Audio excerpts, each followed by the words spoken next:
Bonjour, aujourd'hui je vais vous lire la Déclaration des droits de l'homme et du citoyen de 1789. Les représentants du peuple français constitués en Assemblée nationale, considérant que l'ignorance, l'oubli ou le mépris des droits de l'homme sont les seules causes des malheurs publics et de la corruption des gouvernements, ont résolu d'exposer dans une déclaration solennelle les droits naturels, inaliénables et sacrés de l'homme, afin que cette déclaration, constamment présente à tous les membres du corps social, leur rappelle sans cesse leurs droits et leurs devoirs, afin que les actes du pouvoir législatif et ceux du pouvoir exécutif pouvant être à chaque instant comparés avec le but de toute institution politique, en soient plus respectés, afin que les réclamations des citoyens, fondées désormais sur des principes simples et incontestables, tournent toujours au maintien de la Constitution et au bonheur de tous. En conséquence, l'Assemblée nationale reconnaît et déclare, en présence et sous les auspices de l'être suprême, les droits suivants de l'homme et du citoyen. Article 1er. Les hommes naissent et demeurent libres et égaux en droit. Les distinctions sociales ne peuvent être fondées que sur l'utilité commune.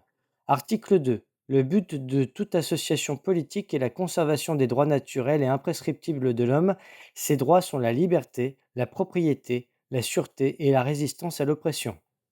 Article 3. Le principe de toute souveraineté réside essentiellement dans la nation. Nul corps, nul individu ne peut exercer d'autorité qui n'en émane expressément. Article 4. La liberté consiste à pouvoir faire tout ce qui ne nuit pas à autrui. Ainsi, l'exercice des droits naturels de chaque homme n'a de bornes que celles qui assurent aux autres membres de la société la jouissance de ces mêmes droits. Ces bornes ne peuvent être déterminées que par la loi. Article 5. La loi n'a le droit de défendre que les actions nuisibles à la société. Tout ce qui n'est pas défendu par la loi ne peut être empêché, et nul ne peut être contraint à faire ce qu'elle n'ordonne pas. Article 6. La loi est l'expression de la volonté générale. Tous les citoyens ont droit de concourir personnellement ou par leurs représentants à sa formation. Elle doit être la même pour tous, soit qu'elle protège, soit qu'elle punisse. Tous les citoyens étant égaux à ses yeux sont également admissibles à toute dignité, place et emploi public, selon leurs capacités et sans autre distinction que celle de leur vertu et de leur talent. Article 7.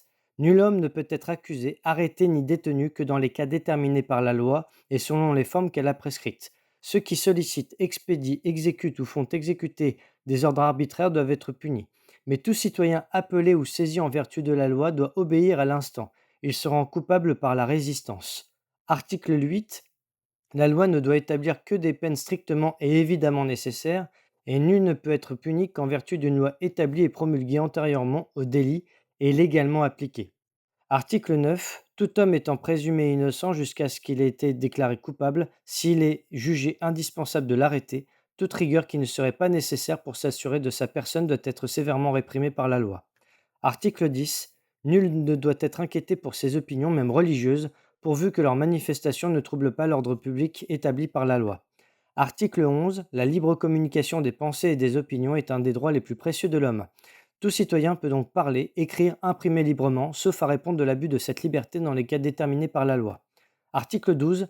La garantie des droits de l'homme et du citoyen nécessite une force publique. Cette force est donc instituée pour l'avantage de tous et non pour l'utilité particulière de ceux auxquels elle est confiée. Article 13. Pour l'entretien de la force publique et pour les dépenses d'administration, une contribution commune est indispensable.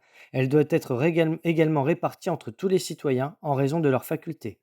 Article 14. Tous les citoyens ont le droit de constater, par eux-mêmes ou par leurs représentants, la nécessité de la contribution publique, de la consentir librement, d'en suivre l'emploi et d'en déterminer la quotité, l'assiette, le recouvrement et la durée. Article 15. La société a le droit de demander compte à tout agent public de son administration. Article 16. Toute société dans laquelle la garantie des droits n'est pas assurée, ni la séparation des pouvoirs déterminée, n'a point de constitution. Article 17. La propriété étant un droit inviolable et sacré, nul ne peut en être privé, si ce n'est lorsque la nécessité publique, légalement constatée, l'exige évidemment et sous la condition d'une juste et préalable indemnité.